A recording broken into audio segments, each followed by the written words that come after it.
পঞ্চম অধ্যায় আদর্শ জীবনচরিত। আদর্শ জীবন বলতে বোঝায় যে জীবন অনুসরণ করলে জীবন সুন্দর ও সুগঠিত হয়।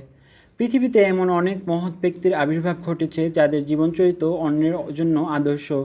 সুতরাং বাস্তব জীবনে এসব মনীষীর সমাজসেবামূলক কাজ, অসাম্প্রদায়িক দৃষ্টিভঙ্গি, আত্মত্যাগ, ক্ষমা, পরম সহিষ্ণুতা ও দেশপ্রেম সহ অন্যান্য গুণ অনুসরণ ও অনুকরণ করলে সুন্দর, সুশৃঙ্খল ও সফল জীবন লাভ করা যায়। পাঠ ১। মহানবী হজরত মুহাম্মদ সাল্লাল্লাহু আলাইহি সাল্লামের জীবনাদর্শ। আরবের অবস্থা। হজরত মুহাম্মদ সাল্লাল্লাহু আলাইহি সাল্লামের জন্মের সময় আরবের সামাজিক অবস্থা ছিল ভয়াবহ ও জঘন্য। আরবের লোকেরা ছিল নানা পাপে লিপ্ত। মারামারি, কাটাকাটি, ঝগড়া বিবাদ, চুরি, ডাকাতি, হত্যা, লুণ্ঠন, দুর্নীতি ও অরাজকতা করে তাদের জীবন চলত। তারা এক আল্লাহর পরিবর্তে বিভিন্ন দেবদেবীর পূজা করত। সমগ্র আরব দেশ বর্বরতা ও প্রকৃতি পূজায় নিমজ্জিত ছিল। কাব্যচর্চা, গান ও বাগ্গীতায় অগ্রসর থাকলেও নৈতিক চরিত্রে আরব সমাজ পিছিয়ে পড়েছিল। হাটে বাজারে পণ্যের মতো মানুষ বেচাকেনা হতো। এদের জীবন মৃত্যু মনিবের খেয়ালখুশির উপর নির্ভর করত। মনিবরা এদের প্রতি অমানসিক নির্যাতন চালাতো। ব্যতিক্রম ছাড়া সাধারণভাবে নারীদের অবস্থা ছিল খুবই করুণ। নারীদের কোনো সামাজিক মর্যাদা বা অধিকার ছিল না। এমনকি সে সময় জীবন্ত মেয়ে শিশুদের গর্তে ফেলে দিয়ে মাটি চাপা দেওয়া হতো। এরূপ অবস্থায় আল্লাহ তাআলা মানুষকে সঠিক পথে পরিচালনা করার জন্য হজরত মুহাম্মদ সাল্লাল্লাহু আলাইহি সাল্লামকে পাঠান। তার আগেও পৃথিবীতে আরও অনেক নবী রাসূল এসেছেন। আমাদের নবী হলেন সর্বশেষ নবী, সকল নবীর সেরা নবী, বিশ্বনবী। জন্ম ও পরিচয়। হজরত মুহাম্মদ সাল্লাল্লাহু আলাইহি সাল্লাম আমাদের প্রিয় নবী। তিনি 570 খ্রিস্টাব্দের 20 এপ্রিল রবিউল আউয়াল মাসের 12 তারিখে সোমবার মক্কায় জন্মগ্রহণ করেন। তার পিতার নাম আবদুল্লাহ এবং মাতার নাম আমিনা। তিনি মাতৃগর্ভে থাকতেই তার পিতা আবদুল্লাহ মৃত্যুবরণ করেন। জন্মগ্রহণের পর তার নাম রাখা হয় মুহাম্মদ ও আহমদ। মহানবীর চারিত্রিক বৈশিষ্ট্য ও পাদ্রী বুহাইরার ভবিষ্যৎবাণী। আরবের বনু সাদ গোত্রের মেয়ে ধাত্রী হালিমার উপর শিশু মুহাম্মদের লালন পালনের দায়িত্ব পড়ে। তিনি 5 বছর বয়স পর্যন্ত তাকে নিজের সন্তানের মতো স্নেহ মমতায় লালন পালন করেন। এরপর মুহাম্মদ সাল্লাল্লাহু আলাইহি সাল্লাম মা আমিনার কুলে ফিরে আসেন। তিনি মা আমিনার সীমাহীন আদর যত্নে বড় হতে লাগলেন। কিন্তু তার কপালে এ আদরও বেশি দিন জুটল না। তার মাও মৃত্যুবরণ করেন। তখন তার বয়স ছিল মাত্র 6 বছর। অল্প বয়সেই তিনি পিতামাতা উভয়কে হারিয়ে ইয়াতিম হয়ে যান। বিশ্বের বুকে তিনি তখন একা, নিঃসঙ্গ ও অসহায় বালক। উম্মে আয়মান নামক একজন পরিচারিকা তাকে দাদা আব্দুল মুত্তালিবের হাতে তুলে দেন। দাদা অত্যন্ত আদর যত্নে তাকে লালন পালন করতে থাকেন। তার বয়স যখন 8 বছর তখন দাদাও তাকে ছেড়ে পরলোক গমন করেন। এবার তিনি চাচা আবু তালিবের হাতে বড় হতে থাকেন। চাচার সংসারে ছিল অভাব অনটন। তিনি চাচার ব্যবসায়িক কাজে সহযোগিতা করতেন ও মেষ চড়াতেন। চারিত্রিক সকল ভালো গুণ তার মধ্যে পরিলক্ষিত হয়। তিনি অহংকার, অপব্যয়, অর্থহীন ও অনৈতিক কথা থেকে নিজেকে মুক্ত রাখতেন এবং তিনি অন্যের দোষ খোঁজা ও কাউকে লজ্জা দেওয়া থেকেও বিরত থাকতেন। সর্বদা মানুষের সাথে হাসিখুশি কথা বলতেন, অন্যের ব্যথায় ব্যথিত হতেন, মানবতার কল্যাণে নিজের সম্পদ অকাতরে ব্যয় করতেন। তিনি ছিলেন সত্যবাদী। তাকে আপন পর সকলেই আল আমিন উপাধিতে ভূষিত করেন। এক কথায় তিনি পৃথিবীর সকল প্রাণী ও জীবজন্তুর উপকারী বন্ধু ছিলেন। হজরত মুহাম্মদ সাল্লাল্লাহু আলাইহি সাল্লামের বয়স যখন 12 বছর 2 মাস 10 দিন তখন চাচা আবু তালিবের সাথে ব্যবসার উদ্দেশ্যে সিরিয়া রওনা হলেন। তিনি বসরায় পৌঁছলে বুহাইরা নামক একজন খ্রিস্টান পাদ্রীর সাথে দেখা হয়। তিনি মুহাম্মদ সাল্লাল্লাহু আলাইহি সাল্লামকে চিনতে পেরে বললেন, ইনিই শেষ জামানার নবী ও সর্বশ্রেষ্ঠ রাসূল। পাদ্রী আবু তালিবকে বলেন, ওকে মক্কায় ফেরত পাঠিয়ে দিন, ইহুদিরা তার ক্ষতি করতে পারে। এর পরামর্শ অনুযায়ী চাচা আবু তালেব কয়েকজন বৃত্তের সঙ্গে প্রিয় ভাতিজাকে মক্কায় পাঠিয়ে দেন। শান্তি প্রতিষ্ঠায় মহানবী সাল্লাল্লাহু আলাইহি সাল্লাম। অকাজ মেলায় জুয়া খেলাকে কেন্দ্র করে ফিজার যুদ্ধ শুরু হয়। তা একটানা 5 বছর চলতে থাকে। এতে অনেক লোকের প্রাণহানি ঘটে। মহানবী সাল্লাল্লাহু আলাইহি সাল্লাম এসব হানাহানি ও রক্তারক্তি অবস্থা দেখে ব্যথিত হলেন। কিভাবে শান্তি প্রতিষ্ঠা করা যায় তা নিয়ে চিন্তা করতে লাগলেন। অবশেষে তিনি শান্তিকামী কয়েকজন যুবককে নিয়ে হিলফুল ফুজুল নামে একটি শান্তিসংঘ গঠন করেন। এর মাধ্যমে তিনি তৎকালীন আরবের চলমান হিংসা বিদ্বেষ, মারামারি ও হানাহানি বন্ধ করতে আপ্রাণ চেষ্টা করেন। তার এ প্রচেষ্টার ফলে সমাজে কিছুটা শান্তি ফিরে আসে। সকল মানুষের মধ্যে পারস্পরিক ভ্রাতৃত্ব ও গোত্রে গোত্রে সম্প্রীতি সৃষ্টি হয়। এবং তার সুখ্যাতি চারদিকে ছড়িয়ে পড়ে, ফলে আপন পর সকলেই তাকে আল আমিন উপাধিতে ভূষিত করেন। কুরাইশগণ বহুদিনের পুরাতন কাবাঘর সংস্কারের কাজে হাতে নিল। কাবাঘর সংস্কারের কাজ সমাপ্ত হলো, কিন্তু পবিত্র হাজরে আসওয়াদ স্থাপন করা নিয়ে তাদের মধ্যে ঝগড়ার সৃষ্টি হলো। এ ঝগড়া বিভিন্ন গোত্রে ছড়িয়ে পড়ল। প্রত্যেকেই এ পাথর স্থাপনের মতো মহৎ কাজের অংশীদার হতে চাইল। কেউ ছাড় দিতে রাজি হলো না। তাই গোত্রসমূহের মধ্যে যুদ্ধের প্রস্তুতি শুরু হলো। অবশেষে সিদ্ধান্ত হলো, আগামী দিন সকালবেলা সবার আগে যিনি কাবাঘরে প্রবেশ করবেন তিনি এ বিবাদ মীমাংসা করবেন। তিনি যা সিদ্ধান্ত দেবেন সকলেই তা মেনে নিবে। সকালবেলা দেখা গেল হযরত মুহাম্মদ সাল্লাল্লাহু আলাইহি সাল্লাম সবার আগে কাবাঘরে প্রবেশ করেছেন। এটা দেখে সকলেই আনন্দ প্রকাশ করলো এবং বলে উঠল, আল আমিন এসেছেন, সঠিক সিদ্ধান্ত হবে। হযরত মুহাম্মদ সাল্লাল্লাহু আলাইহি সাল্লাম একখানা চাদর বিছিয়ে নিজ হাতে পাথরটি চাদরের মাঝখানে রাখলেন। তারপর সকল গোত্রের সর্দারকে ডেকে চাদর ধরতে বললেন। তারা সকলে মিলে চাদরটি বহন করে যথাস্থানে নিয়ে গেল। হযরত মুহাম্মদ সাল্লাল্লাহু আলাইহি সাল্লাম নিজ হাতে পাথরখানা কাবার দেয়ালে বসিয়ে দিলেন। ফলে জাতি একটি ভয়াবহ যুদ্ধ হতে বেঁচে গেল এবং সকলে পাথরটি বহনের সম্মান পেয়ে খুশি হলেন। নবুয়ত প্রাপ্তি ও আরবের লোকদের প্রতিক্রিয়া। হযরত মুহাম্মদ সাল্লাল্লাহু আলাইহি সাল্লাম শৈশবকাল হতেই মানুষের মুক্তি ও শান্তির কথা ভাবতেন। যুবক বয়সে তার এ ভাবনা আরও গভীর হতে থাকে। হযরত খাদিজা রাদিয়াল্লাহু তাআলা আনহা এর সাথে তার বিবাহের পর তিনি সাধনা ও ধ্যান আরও বাড়িয়ে দেন। তিনি মক্কার অদূরে হেরা গুহায় গভীর ধ্যানে মগ্ন থাকতেন।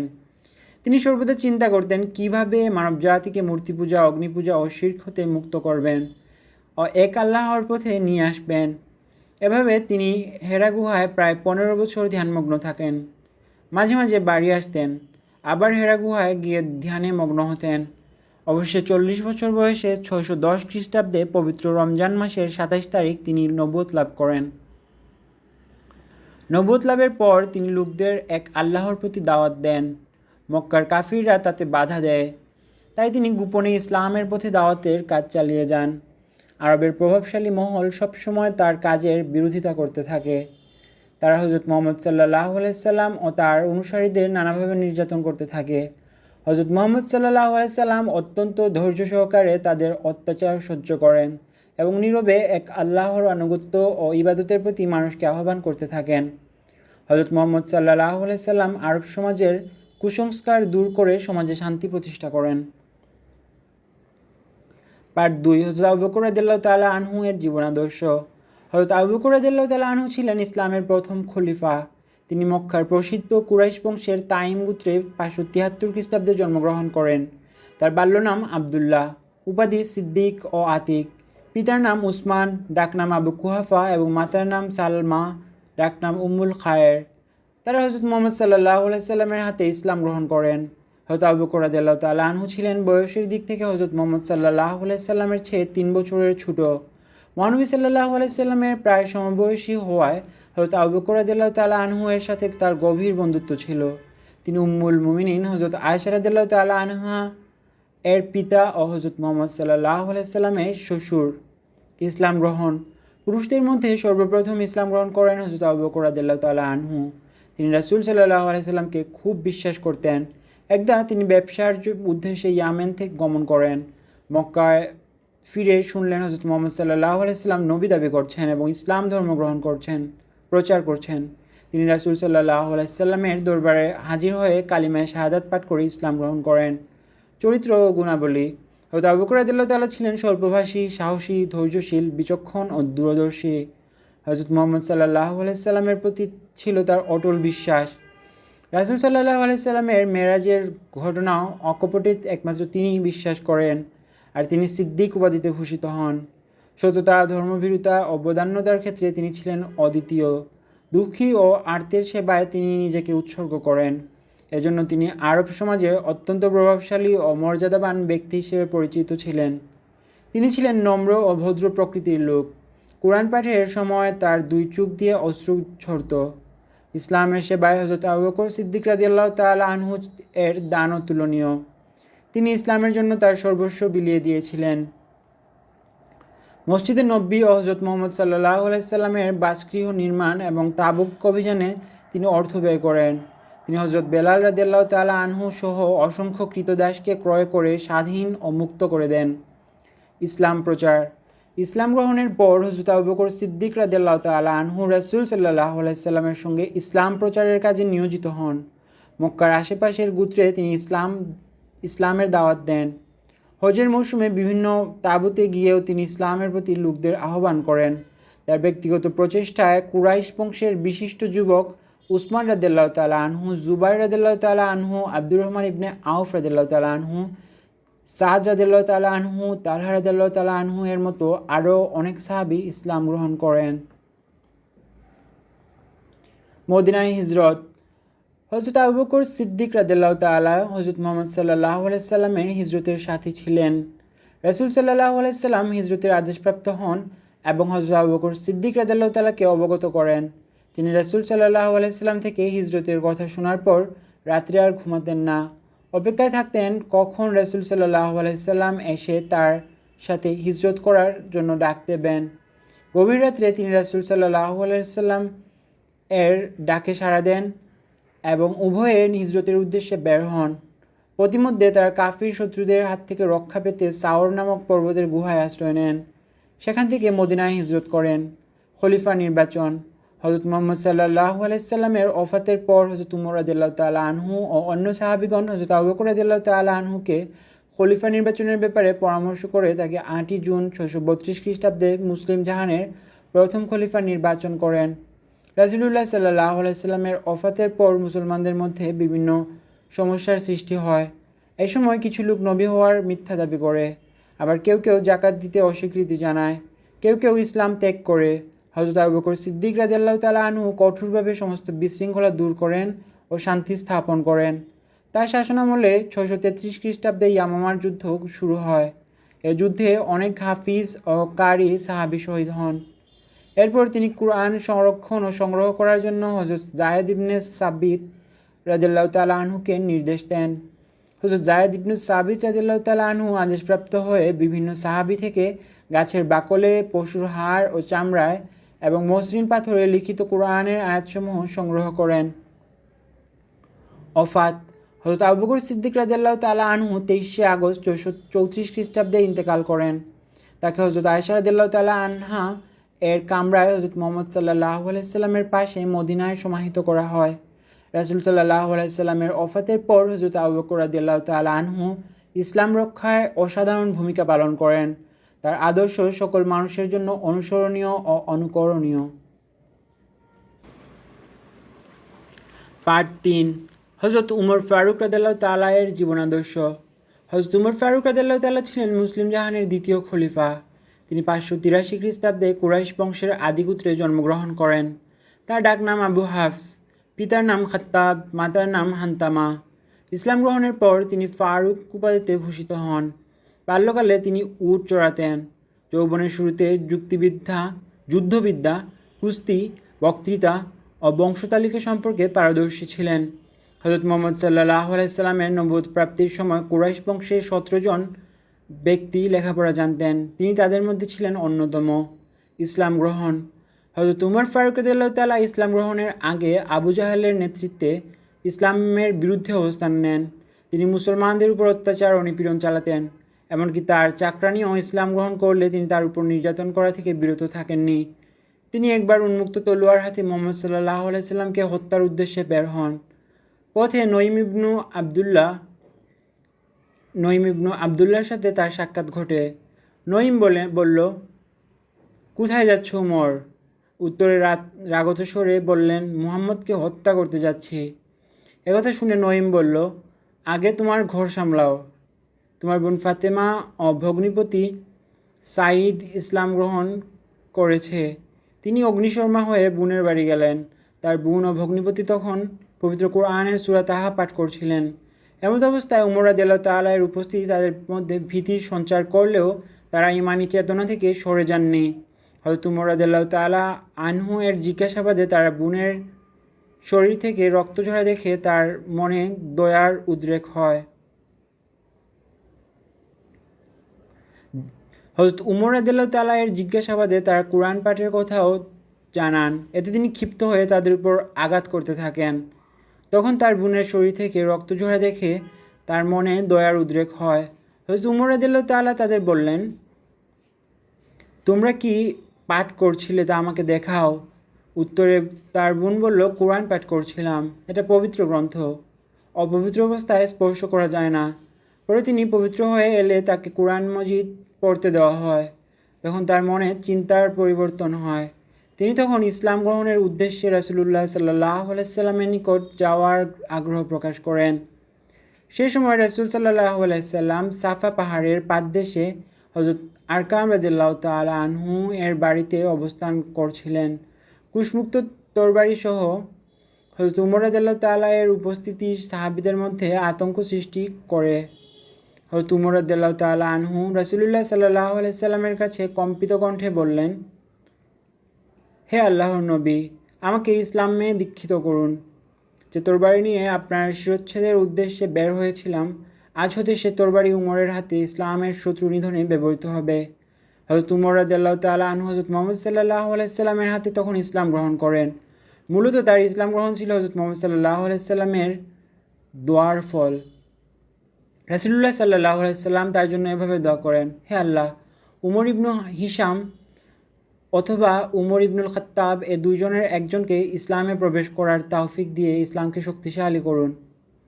খলিফা নির্বাচন। ইসলামের প্রথম খলিফা আবু বকর সিদ্দিক রাদিয়াল্লাহু তাআলা আনহু এর ইন্তেকালের পরে তার অন্তিম ইচ্ছা অনুযায়ী হযরত উমর রাদিয়াল্লাহু তাআলা আনহু 634 খ্রিস্টাব্দে ইসলামের দ্বিতীয় খলিফা নির্বাচিত হন। তা অধিকাংশ সাহাবী সমর্থন করেন। শাসন ব্যবস্থা। হযরত উমর রাদিয়াল্লাহু তাআলা আনহু খলিফা নির্বাচিত হওয়ার পর মুসলিম সাম্রাজ্য বিস্তারের ধারাবাহিকতা অব্যাহত থাকে। এ সময় রোম, পারস্য, সিরিয়া, মিশর ও ফিলিস্তিন মুসলিম সাম্রাজ্যভুক্ত হয়। রাজ্য শাসনে তিনি রাসূলুল্লাহ সাল্লাল্লাহু আলাইহি সাল্লামের আদর্শ অনুসরণ করতেন। আইনের চোখে সকলকে সমানভাবে দেখতেন। এমনকি মদ্যপানের অপরাধে স্বীয় পুত্র আবু শামামকে শাস্তিদানে বিন্দুমাত্র দ্বিধা করেননি। ন্যায় বিচার প্রতিষ্ঠায় তিনি ছিলেন যেমন কঠোর, তেমনি মানুষের দুঃখ কষ্টে তিনি ছিলেন অতি কোমল। তিনি সাধারণ প্রজাদের অবস্থা জানার জন্য রাতের আঁধারে একাকী বের হয়ে পড়তেন। প্রয়োজনে তিনি নিজের কাঁধে খাদ্য সামগ্রী বহন করে গরিব দুঃখী মানুষের মাঝে বিতরণ করতেন। তার শাসনামলে রাজ্যে কোনো অভাব অনটন ছিল না। সে সময় কৃষিকাজে ব্যাপক উন্নতি হয়েছিল। তিনি ডাক বিভাগ প্রবর্তন, সাম্য ও ন্যায়ের বাস্তব শাসন প্রতিষ্ঠা করেন। তিনি হিজরি সন প্রবর্তন করেন। জনকল্যাণে তিনি অসংখ্য মসজিদ, বিদ্যালয়, সেতু, সড়ক, হাসপাতাল নির্মাণ করেন। পানির জন্য তিনি অনেক খালও খনন করেন। তার সময়ে আরবে সর্বপ্রথম আদমশুমারি চালু হয়। ইনসাফ প্রতিষ্ঠায় তিনি বাইতুল মাল থেকে প্রাপ্ত কাপড় সেই পরিমাণ গ্রহণ করতেন যে পরিমাণ সকলের জন্য নির্ধারিত ছিল। তাছাড়া জেরুজালেমে যাওয়ার পথে ভৃত্যকে উটের পিঠে চড়িয়ে নিজে উটের রশি ধরার দৃষ্টান্ত একজন ন্যায়পরায়ণ শাসকের বিরল ঘটনা। ঐতিহাসিক হিট্টি বলেন, অল্প কথায় বলা যায় হযরত উমর রাদিয়াল্লাহু তাআলা আনহু এর সরলতা ও কর্তব্যজ্ঞান ছিল তার জীবন আদর্শ। ন্যায়পরায়ণতা ও একনিষ্ঠতা ছিল তার শাসনামলের মূলনীতি। চারিত্রিক গুণাবলী। হযরত উমর রাদিয়াল্লাহু তাআলা খুব সহজ সরল ও অনাড়ম্বর জীবনযাপন করতেন। অর্ধ পৃথিবীর শাসক হয়েও তার কোনো দেহরক্ষী ছিল না। খেজুর পাতার আসন ছিল তার সিংহাসন। জনসেবাই ছিল তার ব্রত। ইবাদত বন্দেগীতে অতিবাহিত হতো তার অধিকাংশ সময়। জাগতিক লোভ লালসা ও জাঁকজমক তাকে স্পর্শ করেনি। তার মধ্যে কঠোরতা ও কোমলতা ব্যাপক সমন্বয়ে ঘটেছিল। শাহাদাত বরণ। হযরত উমর রাদিয়াল্লাহু তাআলা তার গৌরবময় শাসনামলের 10ম বছরে মসজিদে নববীতে ফজরের নামাজ আদায় করছিলেন। এমতাবস্থায় কুফার শাসনকর্তা হযরত মুগিরা রাদিয়াল্লাহু তাআলা আনহু এর ভৃত্য অগ্নিপূজক আবু লুলুর বিষাক্ত ছুরিকাঘাতে আহত হন। তিনি আহত হওয়ার তৃতীয় দিন হিজরি 23 সনের 27শে জিলহজ বুধবার 3রা নভেম্বর 63 বছর বয়সে শাহাদাত বরণ করেন। হযরত ইবনু মাসউদ রাদিয়াল্লাহু তাআলা আনহু বলেন, আমার ধারণা হযরত উমর রাদিয়াল্লাহু তাআলা যখন দুনিয়া থেকে বিদায় নিয়েছেন তখন 10 ভাগ ইলমের 9 ভাগ তিনি সঙ্গে করে নিয়ে গেছেন। আমরা হযরত উমর রাদিয়াল্লাহু তাআলা আনহু এর মহান আদর্শ মেনে চলব এবং সে অনুসারে জীবন গড়ব। পার্ট 4। হযরত খাদিজা রাদিয়াল্লাহু তাআলা আনহার জীবন আদর্শ। মহানবী সাল্লাল্লাহু আলাইহি সাল্লামের প্রথম স্ত্রী হযরত খাদিজা রাদিয়াল্লাহু তাআলা আনহা। তিনি বিখ্যাত কুরাইশ বংশের আব্দুল উজ্জা নামক পরিবারে 556 খ্রিস্টাব্দে জন্মগ্রহণ করেন। তার পিতা ছিলেন খুয়াইলিদ ইবনে আসাদ, আরবের শ্রেষ্ঠ ধনী ব্যক্তি। তার মাতা ফাতিমা বিনতে জায়েদ। বিশ্বের ইতিহাসে যে কয়জন নারী প্রসিদ্ধি লাভ করেছেন তিনি তাদের মধ্যে ছিলেন অন্যতম। সম্পর্কের দিক থেকেও তিনিও রাসূলুল্লাহ সাল্লাল্লাহু আলাইহি সাল্লাম একই বংশের ছিলেন। তার উপাধি ছিল তাহিরা, অর্থাৎ পুণ্যবতী। পারিবারিক সূত্রে সম্পদশালিনী বলে তার সুনাম ছিল সমগ্র আরব জুড়ে। হযরত মুহাম্মদ সাল্লাল্লাহু আলাইহি সাল্লামের সঙ্গে পরিচয় ও বিবাহ। হযরত খাদিজা রাদিয়াল্লাহু তাআলা আনহা তার ব্যবসা পরিচালনার জন্য বিভিন্ন সময় লোক নিয়োগ করতেন। তিনি মহানবী সাল্লাল্লাহু আলাইহি সাল্লামের সততা, আমানতদারি ও বিশ্বস্ততার কথা শুনে তাকে তার ব্যবসা দেখাশোনা করার জন্য অনুরোধ করেন। মহানবী সাল্লাল্লাহু আলাইহি সাল্লাম তার ব্যবসার দায়িত্বভার গ্রহণ করেন। তিনি তার ব্যবসায়িক কাজে মালামাল নিয়ে সিরিয়ায় গমন করেন। এ ব্যবসায় হযরত খাদিজা রাদিয়াল্লাহু তাআলার ব্যাপকভাবে লাভবান হন। হযরত মুহাম্মদ সাল্লাল্লাহু আলাইহি সাল্লাম সিরিয়া থেকে ফেরার পর হযরত খাদিজা রাদিয়াল্লাহু তাআলা আনহা তার সততা, বিশ্বস্ততা ও উন্নত চরিত্র সম্পর্কে অবগত হন। তিনি যুবক মুহাম্মদ সাল্লাল্লাহু আলাইহি সাল্লামের অসাধারণ চরিত্রগুণে মুগ্ধ হয়ে তার সাথে বৈবাহিক সম্পর্ক স্থাপনের প্রস্তাব করেন। হযরত মুহাম্মদ সাল্লাল্লাহু আলাইহি সাল্লামের বয়স ছিল তখন 25 বছর, আর হযরত খাদিজার বয়স ছিল 40 বছর। রাসূলুল্লাহ সাল্লাল্লাহু আলাইহি সাল্লামের চাচা আবু তালিবের সম্মতিক্রমে 20টি উট মোহরের বিনিময়ে এ বিবাহ সম্পন্ন হয়। বিবাহের পর হযরত খাদিজা রাদিয়াল্লাহু তাআলা আনহা তার সকল সম্পদের দায়িত্ব রাসূলুল্লাহ সাল্লাল্লাহু আলাইহি সাল্লামের উপর ছেড়ে দেন এবং নবী করিম সাল্লাল্লাহু আলাইহি সাল্লামকে তার ইচ্ছামতো সম্পদ খরচ করার অনুমতি দেন। রাসূলুল্লাহ সাল্লাল্লাহু আলাইহি সাল্লাম অকাতরে সম্পদ গরিব দুঃখীদের মধ্যে দান করেন। সন্তান-সন্ততি। হযরত মুহাম্মদ সাল্লাল্লাহু আলাইহি সাল্লামের সাথে বয়সের ব্যবধান থাকা সত্ত্বেও তাদের দাম্পত্য জীবন ছিল অত্যন্ত সুখের। হযরত খাদিজা রাদিয়াল্লাহু তাআলা আনহা এর গর্ভে মহানবী সাল্লাল্লাহু আলাইহি সাল্লামের 3 পুত্র সন্তান কাসিম, আব্দুল্লাহ ও তাহির এবং 4 কন্যা সন্তান হযরত জয়নাব, রুকাইয়া, উম্মে কুলসুম ও ফাতিমা রাদিয়াল্লাহু তাআলা আনহা জন্মগ্রহণ করেন। কিন্তু পুত্রগণ শৈশবেই দুনিয়া হতে বিদায় নেন। তাতে নবী করিম সাল্লাল্লাহু আলাইহি সাল্লাম অত্যন্ত মর্মাহত হন। ইসলাম গ্রহণ। হযরত খাদিজা রাদিয়াল্লাহু তাআলা আনহা সর্বপ্রথম ইসলাম গ্রহণ করেন। হেরা গুহায় নবুয়ত প্রাপ্ত হয়ে মহানবী সাল্লাল্লাহু আলাইহি সাল্লাম যখন ভীত সম্ভ্রস্ত হয়ে বাড়ি ফিরেছিলেন, তখন হযরত খাদিজা রাদিয়াল্লাহু তাআলা আনহা স্বীয় স্বামীর অবস্থা বুঝতে পেরে বুদ্ধিমত্তার সাথে তাকে এ বলে সান্ত্বনা দেন যে ভীত হওয়ার কিছু নেই, আল্লাহ আপনাকে অপদস্থ করবেন না, কেননা আপনি আত্মীয়দের সাথে সম্পর্ক বজায় রাখেন, দুস্থ অভাবীদের সাহায্য করেন, মেহমানদের আপ্যায়ন করেন এবং ক্ষতিগ্রস্তদের সাহায্য করেন। এরপর খাদিজা রাদিয়াল্লাহু তাআলা আনহা আসমানি কিতাবে অভিজ্ঞ ওয়ারাকা ইবনে নাওফেলের কাছে তাকে নিয়ে যান। ওয়ারাকা হেরা গুহায় সংঘটিত ঘটনা শুনে বললেন, ভীত হওয়ার কিছু নেই। তিনি সে নামুস যিনি হযরত মুসা আলাইহিস সালামের নিকট প্রেরিত হয়েছিলেন। পরবর্তীকালে মহানবী সাল্লাল্লাহু আলাইহি সাল্লাম আল্লাহর নির্দেশে ইসলাম প্রচার শুরু করলে হযরত খাদিজা রাদিয়াল্লাহু তাআলা আনহা সর্বপ্রথম ইসলাম ধর্ম গ্রহণ করেন। তিনি নবুয়তের 10ম বছরে রমজান মাসে ইন্তেকাল করেন। তার মৃত্যুতে নবী করিম সাল্লাল্লাহু আলাইহি সাল্লাম গভীরভাবে শোকাহত হন। চারিত্রিক গুণাবলী। হযরত খাদিজা রাদিয়াল্লাহু তাআলা আনহা জাহিলি যুগে জন্মগ্রহণ করেও সৎ চরিত্রের অধিকারিণী ছিলেন। কখনো কোনো অন্যায় ও অশ্লীল কাজে যোগ দেননি। মহানবী সাল্লাল্লাহু আলাইহি সাল্লামের প্রতি ছিল তার প্রবল ভালোবাসা। তিনি ইসলাম প্রচারে হযরত মুহাম্মদ সাল্লাল্লাহু আলাইহি সাল্লামকে সাহস ও উৎসাহ প্রদান করতেন। ইসলামের খাতিরে তার সকল সম্পদ দান করার কারণে আল্লাহ তার উপর সন্তুষ্ট ছিলেন।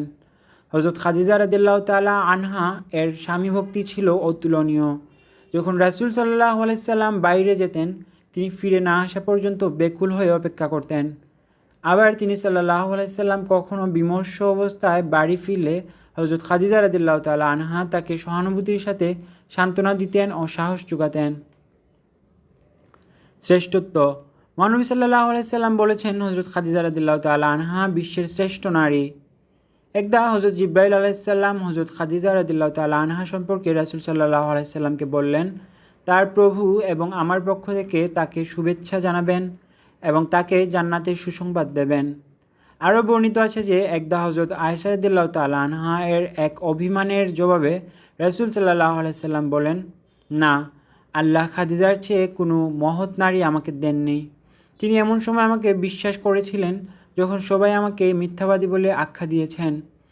আমার বিপদের দিনে সবাই যখন আমাকে নিরাশ করেছে তখন তিনি আমাকে অর্থ সাহায্য করেছেন। মুসনাদে আহমদ।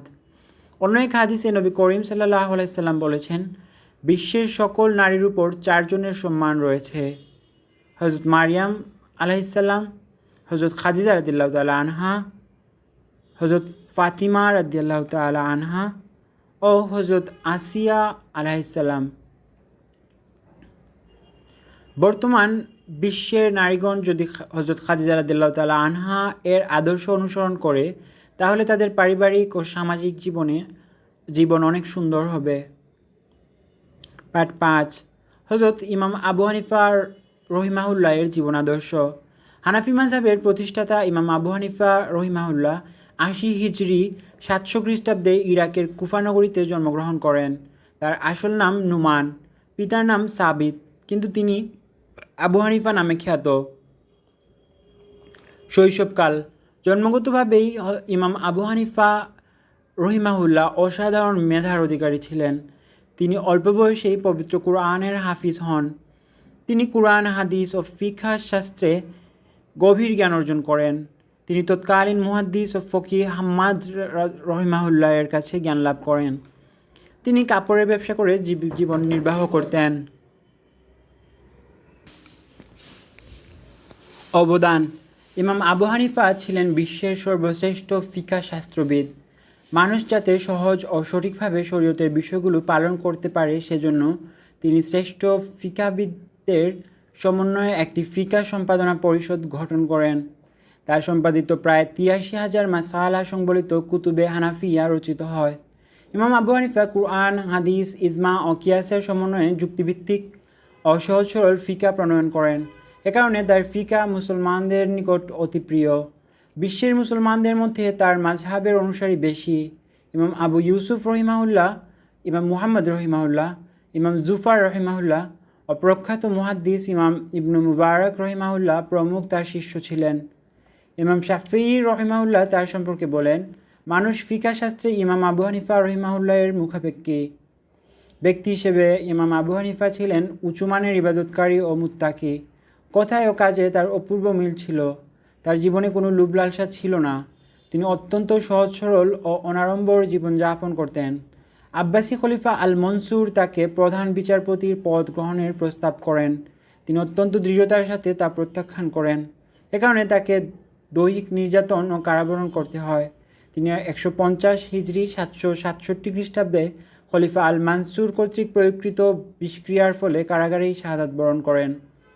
আমরা ইমাম আবু হানিফা রহিমাহুল্লাহ সম্পর্কে আরও বেশি জানব এবং তার ফিকহ শাস্ত্রের উপর জ্ঞান লাভ করে সুন্দর জীবন গড়ব।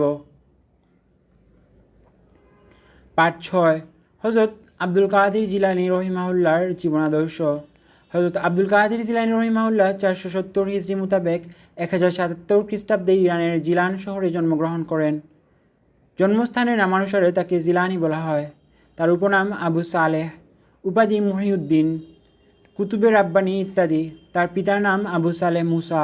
তিনি হযরত ফাতিমা রাদিয়াল্লাহু তাআলা আনহা এর পুত্র ইমাম হাসান রাদিয়াল্লাহু তাআলা আনহা এর বংশধর। তার মাতার নাম উম্মুল খায়ের ফাতিমা। তিনি ইমাম হুসাইন রাদিয়াল্লাহু তাআলা আনহু এর বংশধর ছিলেন। এজন্য হযরত আব্দুল কাদির জিলানী রহিমাহুল্লাহকে আওলাদের রাসূল বলে গণ্য করা হয়। এ মহান ওলি বাল্যকাল হতেই শান্ত, নম্র, ভদ্র, চিন্তাশীল ও জ্ঞানানুরাগী ছিলেন। শৈশবে তিনি কোরআন মুখস্থ করেন। জিলানে প্রাথমিক শিক্ষা সমাপ্ত করার পর 18 বছর বয়সে উচ্চশিক্ষা লাভের উদ্দেশ্যে বাগদাদ গমন করেন। নিজামিয়া মাদ্রাসায় তাফসির, হাদিস, ফিকহ, উসুল, ধর্মতত্ত্ব ও তর্কশাস্ত্র, ইতিহাস ও দর্শনে উচ্চশিক্ষা লাভ করেন। হযরত আব্দুল কাদির জিলানী রহিমাহুল্লাহ সাধারণ মানুষ থেকে ব্যতিক্রমী একজন মহান সাধক ও তাপস হবেন তা তার শৈশবকালের একটি কাহিনী থেকে বোঝা যায়।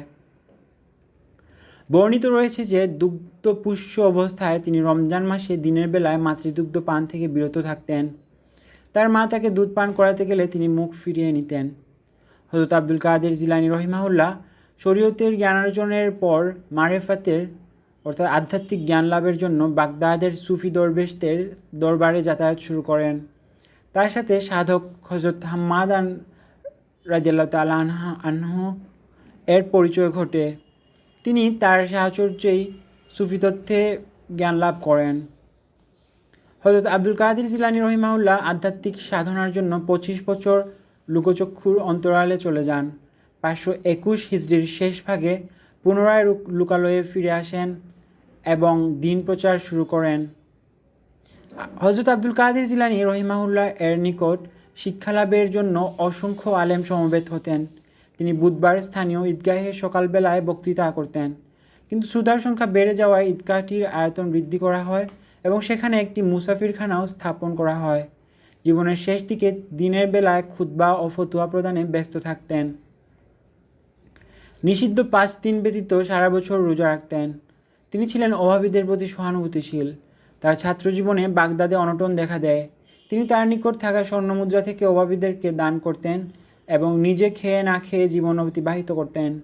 অসহায়দের প্রতি তার দরদ কেমন ছিল তা তার কথা থেকে বোঝা যায়। তিনি বলেন, আফসোস, তোমার নিকট পুরো দিনের খাবার মজুদ আছে, অথচ তোমার নিকটতম প্রতিবেশী উপবাসে থাকছে। তোমার ঈমান অসম্পূর্ণ থেকে যাবে যদি তুমি নিজের জন্য যা চাও অন্যের জন্য তা না চাও। এ মহান অলি বড় পীর নামে প্রসিদ্ধ। তিনি 90 বছর বয়সে 561 হিজরি সনের 11 রবিউস সানি তারিখে ইন্তেকাল করেন। তার মাজার বাগদাদে অবস্থিত। আমরা বড় পীর হযরত আব্দুল কাদের জিলানী রহিমাহুল্লাহের আদর্শে আমাদের জীবন গড়ব, সদাসর্বদা সত্য কথা বলবো, অভাবী ও দুস্থদের সাহায্য ও সেবা করব।